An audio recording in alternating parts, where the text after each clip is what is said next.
समय की शुरुआत, बिग बैंग, हमारा ब्रह्मांड अकल्पनीय शक्ति और ऊर्जा की एक घटना के साथ शुरू होता है। एक ऐसा क्षण जिसने सब कुछ गतिमान कर दिया।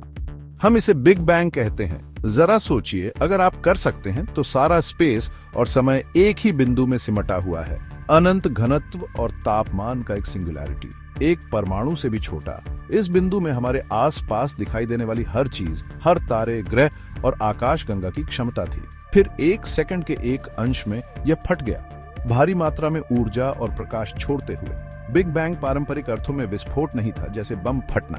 यह एक विस्तार था, स्वयं स्पेस और समय का अचानक खिंचाव, जिससे ब्रह्मांड तेजी से बढ़ता गया। एक गुब्बारे की कल्पना कीजिए जो तेजी से फूल रहा है। उसकी सतह सभी दिशाओं में फैल रही है, जो स्पेस टाइम के फैब्रिक का प्रतिनिधित्व करती है। ये शुरुआती ब्रह्मांड को देखने का एक सरल तरीका है, ऊर्जा और पदार्थ का तेजी से फैलता हुआ बुलबुला। इस अनंत छोटे बिंदु से ब्रह्मांड ठंडा और फैलने लगा, जिससे पहले कणों का निर्माण हुआ।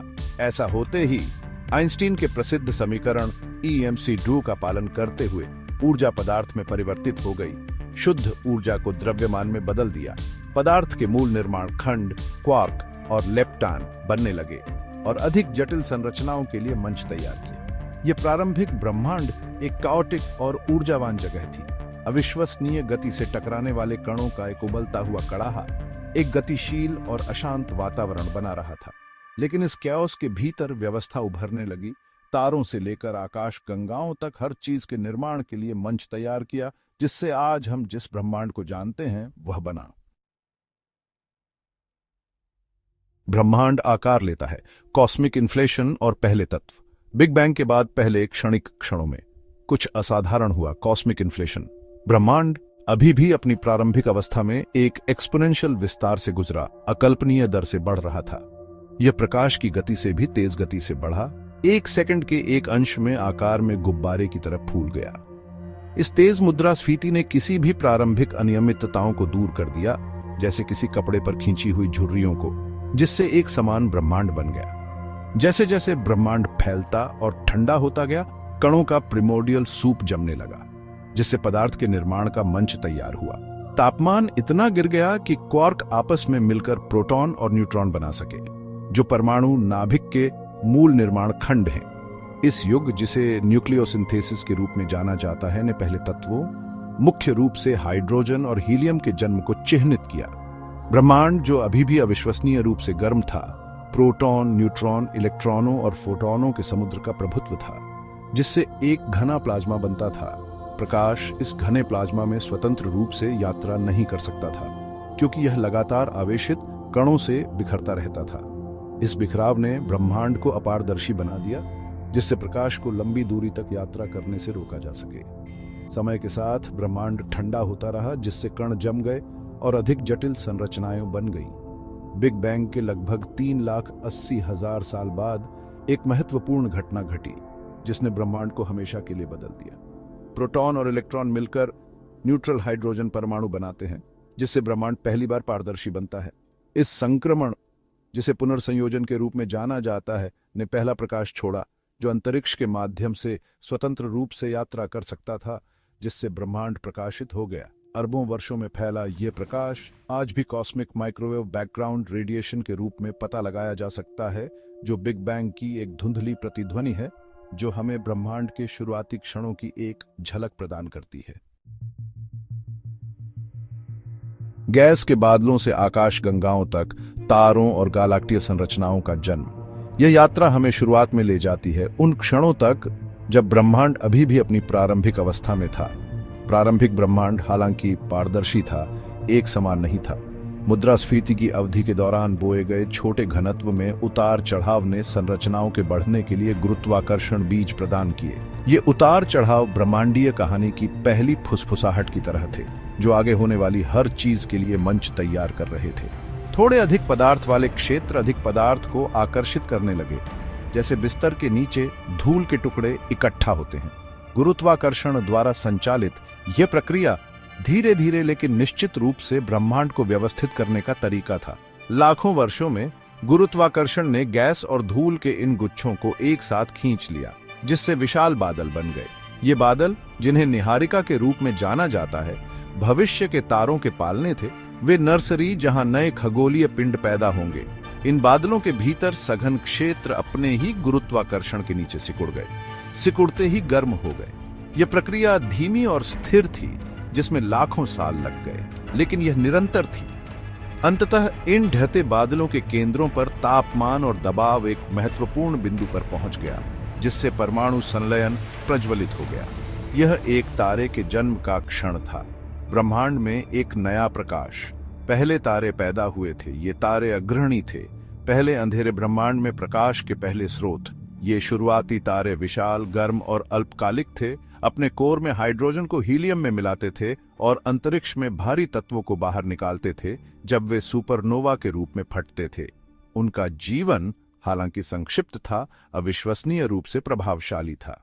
इन तारकीय विस्फोटों ने आसपास के गैस बादलों को भविष्य की पीढ़ियों के तारों और ग्रहों के लिए सामग्री से समृद्ध किया। जन्म, मृत्यु और पुनर्जन्म का चक्र गतिमान हो गया था। जैसे जैसे तारे बने और एक साथ जमा होते गए, उनके सामूहिक गुरुत्वाकर्षण ने और भी अधिक गैस और धूल को खींच लिया, जिससे विशाल घूमता संरचनाएं, आकाशगंगाएं बन गई। ये आकाशगंगाएं ब्रह्मांड की निर्माण खंड बन गई। हमारी अपनी आकाशगंगा मिल्की वे अवलोकन योग्य ब्रह्मांड में अरबों आकाशगंगाओं में से एक है। प्रत्येक आकाशगंगा भव्य ब्रह्मांडीय कहानी का एक हिस्सा बताती है। प्रत्येक आकाशगंगा तारों, गैस, धूल और ग्रहों का एक विशाल द्वीप है, जो गुरुत्वाकर्षण से एक साथ बंधे हैं। ये द्वीप अनगिनत सितारों और संभावित रूप से जीवन के अनगिनत रूपों के घर हैं। प्रत्येक की अपनी अनूठी कहानी है। एक तारा प्रणाली का जन्म, हमारे सूर्य और ग्रहों का निर्माण। लगभग 4.6 अरब साल पहले मिल्की वे आकाशगंगा के एक स्पाइरल आर्म में गैस और धूल का एक बादल ढहने लगा। ये विशेष बादल, जो संभवतः सितारों की पिछली पीढ़ियों के अवशेषों से समृद्ध था, अंततः हमारे सौर मंडल को जन्म देगा। जैसे ही बादल सिकुड़ा, ये तेजी से घूमने लगा, जैसे कोई फिगर स्केटर अपनी बाहों को अंदर खींच रहा हो। इस कथाई गति ने बादल को एक घूमती हुई डिस्क में छपटा कर दिया, जिसमें अधिकांश द्रव्यमान केंद्र में केंद्रित था। इस घूमती हुई डिस्क के केंद्र में गुरुत्वाकर्षण ने अधिक से अधिक सामग्री को खींच लिया, जिससे तापमान और दबाव बढ़ गया। अंततः कोर एक महत्वपूर्ण तापमान और घनत्व पर पहुंच गया, जिससे परमाणु संलयन प्रज्वलित हो गया। हमारा सूर्य, एक पीला बौना तारा, का जन्म हुआ। तो हम यहाँ हैं अरबों साल पहले, जब पृथ्वी एक बहुत ही अलग जगह थी।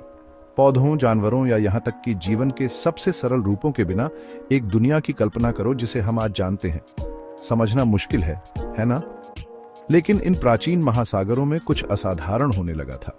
छोटे सूक्ष्म जीव बनने लगे थे, जिससे जीवन के सभी रूपों के लिए मंच तैयार हो गया, जैसा कि हम जानते हैं। ये प्रारंभिक जीवन रूप, जिन्हें अक्सर प्रोकैरियोट्स कहा जाता है, पृथ्वी पर जीवन के अग्रणी थे। वे ऐसे वातावरण में पनपे जो अधिकांश आधुनिक जीवों के लिए प्रतिकूल होंगे, और समय के साथ ये साधारण कोशिकाएं विकसित होने लगीं, अधिक जटिल और विविध होती गईं। इस क्रमिक विकास ने अंततः जीवन रूपों की विशाल श्रृंखला को जन्म दिया, जो आज हमारे ग्रह को आबाद करते हैं। ये सोचना वाकई अविश्वसनीय है कि पृथ्वी पर जीवन इतनी विनम्र शुरुआत से कैसे शुरू हुआ, है ना? ब्रह्मांड के विशाल ताने बाने में हमारी प्रजाति होमो सेपियंस अभी अभी आई है। लगभग 2 लाख साल पहले उभरकर हम ब्रह्मांडीय समय रेखा में बस एक पलक हैं। अफ्रीका में हमारी विनम्र शुरुआत से हम दुनिया भर में फैल गए, अनुकूलन, नवाचार और विकसित हुए। हमारी यात्रा हमारे लचीलेपन और जिज्ञासा का प्रमाण है, जो हमें न केवल हमारी दुनिया बल्कि ब्रह्मांड से परे का पता लगाने के लिए प्रेरित करती है। जैसे जैसे हम भविष्य की ओर देखते हैं, ब्रह्मांड का विस्तार जारी है, एक रहस्यमय बल द्वारा संचालित, जिसे हम डार्क एनर्जी कहते हैं। यह विस्तार आकाशगंगाओं, सितारों और शायद जीवन के भाग्य को भी आकार देगा। डार्क एनर्जी के बारे में हमारी समझ अभी भी अपनी प्रारंभिक अवस्था में है, लेकिन इसमें ब्रह्मांड के अंतिम भाग्य की कुंजी है। क्या ब्रह्मांड हमेशा के लिए फैलता रहेगा, या क्या यह एक दिन सिकुड़ जाएगा? उत्तर सितारों में निहित है, खोजे जाने की प्रतीक्षा में। कल्पना कीजिए कि ब्रह्मांड के पूरे इतिहास को एक ही कैलेंडर वर्ष में संपीड़ित किया जा रहा है। इस ब्रह्मांडीय कैलेंडर पर बिग बैंग 1 जनवरी को होता है और वर्तमान क्षण 31 दिसंबर की मध्यरात्रि का आघात है। मानवता का पूरा इतिहास 31 दिसंबर के आखिरी कुछ सेकंड में समा जाएगा। यह दृष्टिकोण हमें विनम्र बनाता है, फिर भी यह हमारे अस्तित्व के महत्व पर भी प्रकाश डालता है। इन क्षणभंगुर क्षणों में हमने सभ्यताओं के निर्माण से लेकर ब्रह्मांड की खोज तक उल्लेखनीय चीजें हासिल की हैं। जैसे जैसे हम अपनी ब्रह्मांडीय यात्रा पर चिंतन करते हैं, हमें सभी चीजों की परस्पर संबद्धता की याद आती है। हम स्टार स्टफ से बने हैं, मरते हुए सितारों के दिलों में बने हैं। ब्रह्मांड को समझने की हमारी जिज्ञासा और इच्छा शक्ति हमारी आंतरिक है। प्रत्येक खोज, प्रत्येक कदम आगे हमें ब्रह्मांड में हमारे स्थान को समझने के करीब लाता है। यात्रा अभी खत्म नहीं हुई है और भविष्य में अन्वेषण और खोज के अनंत अवसर हैं।